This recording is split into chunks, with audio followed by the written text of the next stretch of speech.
Welcome back to Hawkeye's House of Horrors. And today, Hawkeye, that's me, I'm going to bring to you my next science fiction fantasy film of 1981 that I really enjoy. And this time, it's going to be a cartoon. Now, warning out there, this cartoon isn't for kiddies. This is an adult cartoon, and it is heavy metal. Now, I actually have a couple magazines I bought over the years of heavy metal. Through watching this movie, it led me to search out, look, and buy the magazines. They're long. I believe they no longer publish them at all. But they are comics. But what they definitely have um, is they're just loaded with lots of sexuality, extreme graphic violence, as well within a setting of science fiction or fantasy and or horror as well.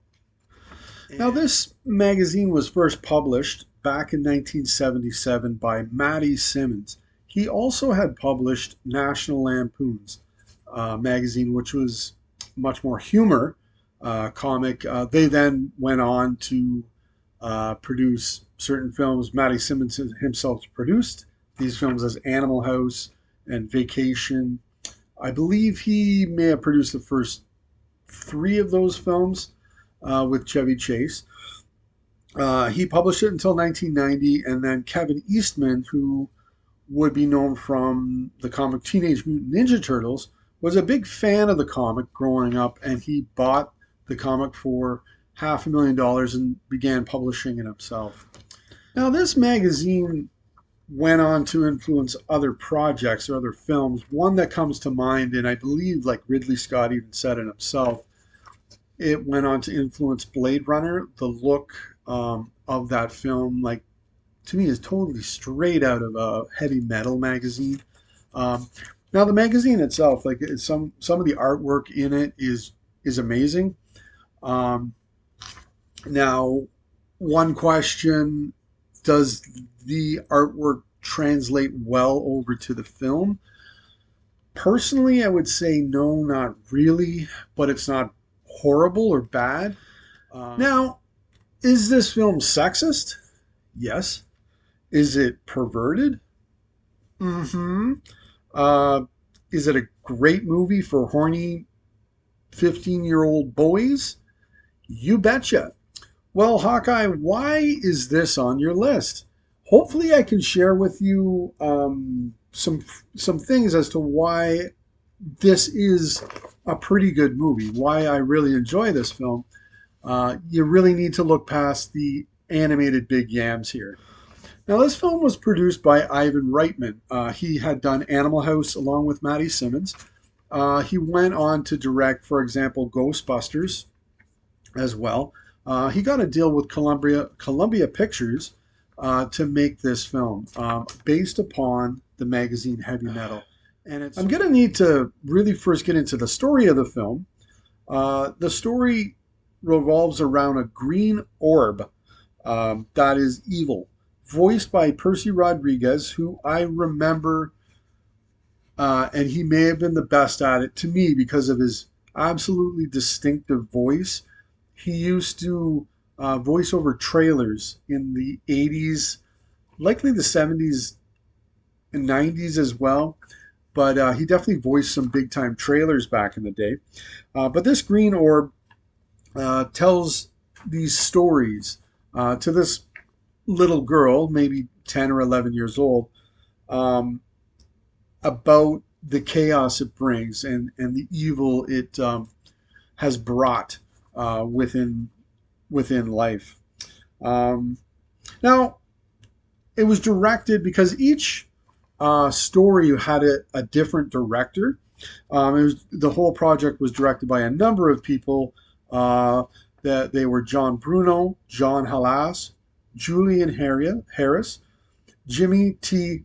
Murakami, Barry Nelson, Paul Sabella, Jack Stokes, Pino Van Lamsweerd, Harold Whitaker, and in the end, it was Gerald Potter who was brought in, I guess, by Reitman to oversee everything, I believe. Now, Potterton, looked this up. He did the cartoon The Smoggies. I remember that when I was a kid and I watched it and I liked it a lot. I haven't seen it in decades. I remember there was a lot of singing going on in that cartoon, or I seem to remember that. Now, the screenplay was done by Daniel Goldberg and Len Bloom.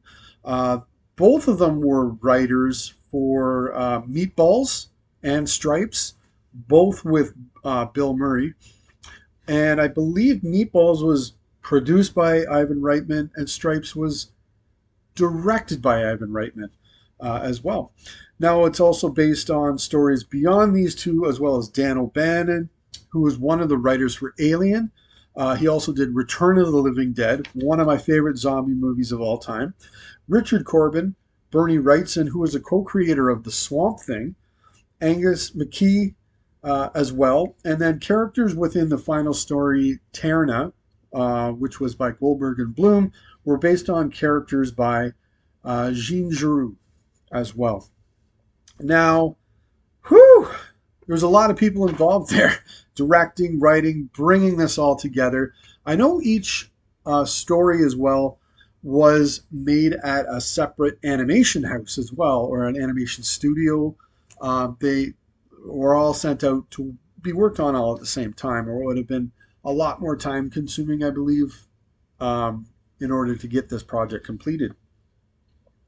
Now, I definitely liked each of the stories in this film. Some of them are very short, uh, but my least favorite, once you get to the Green Orb telling these stories, I think there were six that he tells. My least favorite one may be the one dealing with Captain Stern. I still enjoy it. I really like the twist at the end of it. Captain Stern was voiced by Eugene Levy in this as well.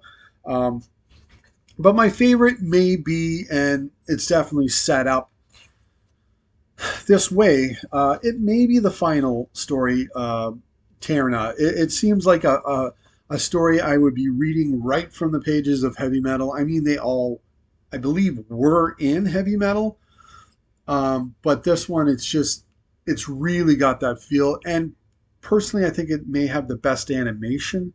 Some of the animation in the other stories at times seemed a little scribbly or not. Although, like as I said, I enjoy them all, but the B-17 story that was by Dan O'Bannon, I really liked it as well, and it seemed like it was straight out of Heavy Metal too. But it's definitely the one of the bunch that is totally horror. Um, it's really good, not very long, and it works very well. Now the others as well, they add much more humor than those two stories do, but they also add to the quirkiness and the odd style, perhaps you could say, of the film. They definitely add to that as well. Now I love how the really a lot of them were actors that came in and did the voices, and some of them were from SCTV, and I thought that was really cool. Joe Flaherty, Harold Ramis, John Candy as well is in this. He does a few different characters that come off the top of my mind. Um, but to me, this last time I watch it, he gives the funniest line in the film. And it's in the second story called Den. He finds this green orb, starts running tests of lightning to test electricity, and then he's spiraled and boom, thrown into like another world. But now he's much larger. He's very muscular. And when he comes to realize this, he's like, no hair. Big. There was no way I was going to walk around this place with my dork hanging out. I thought that was hilarious. And that was John Candy, and it was, I don't know, he just nailed it. And yeah, it's not for kids. But one question I have, though, too, is because the first two stories have narrators. Um, the first one done really well. He might He might actually do the best narration. It's really good by Richard Romanus. He plays the cabbie, Harry Canyon, in the first story. But he narrates, John Candy narrates his second story, but really the Green Orb is narrating these stories to this girl. So do these stories really have two narrators? I think they would. I think that's kind of cool. It's not really, they don't go back and forth, but in my mind it's like these stories have two narrators, don't they? And in doing voices as well, you have the legendary Canadian Al Waxman, uh, Douglas Kenny, who, along with Harold Ramis, had written Caddyshack and Animal House, and John Vernon, who was in Dirty Harry as the mayor, and he was also in Animal House as well as Dean Wormer. Now, definitely, and I haven't even touched on it as of yet, but the one thing this film's got going for it, it has a really cool soundtrack, uh, done by at the time current, not anymore, but Rock Axe. You can't really say it's heavy metal like as perhaps an audience of today would think of it, or it's really heavy stuff. But it's a really cool record. I would actually like to add it to my record collection. Perhaps next time I'm out looking for records, I should look for this one here. I'm not going to go through everybody, but it's got like the likes of Stevie Nicks, Journey, Black Sabbath, I think does a couple of tunes. But the ones that really stick out to me, the best songs, are done by Blue Oyster Cult. I love me some BOC. They're always great. Don Felder and Sammy Hagar singing heavy metal. That song's been in my head for like I think since I rewatched this film again. It's a really good driving song, really good. Now also when they're not playing rock songs, Elmer Bernstein's there to put in the music, and I think it's great.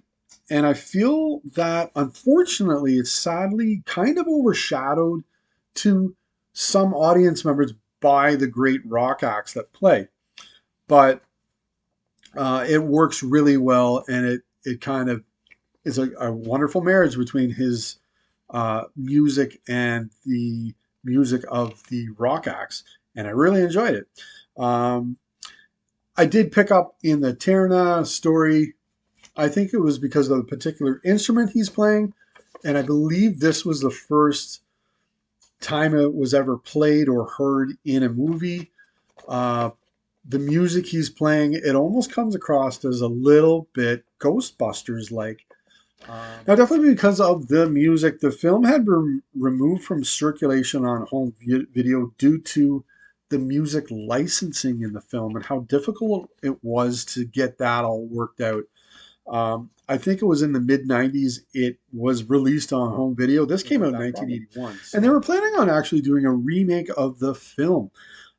In the end, the film was called Love, Death, and Robots. It was released on 2019 on Netflix. And it wasn't really a heavy metal movie. It was a reimagining of that idea, but it was, I haven't seen the film, but I imagine it was influenced from heavy metal and that film. So hopefully I brought to you some good reasons, maybe why this should be worth watching. I didn't really get into any crazy spoilers in this review, but as I said, it's not for kids, and I also know this film is not for everyone. Like if that story just seems stupid, idiotic, dumb, I don't know why I'd watch it. This movie is not for you. I have heard some people I've talked to that have seen this thought that about the movie, and I said, well, this movie wasn't really for you at all. So, anyways, I will review the sequel, Heavy Metal 2000. I saw it not long ago, maybe 9 months ago. I hadn't seen it in quite a while. I've seen it a few times. I believe as I said, I'm gonna watch it again, but I believe I'm gonna like it. But I'm pretty sure it's not as good as the original. It's done differently. Um, but it definitely, I believe, based on a story that was in Heavy Metal as well. But it's only one story, where this was multiple stories that were told, just like you're leafing through a Heavy Metal magazine. But that was fun. Anyways, have yourself an excellent day, and until next time.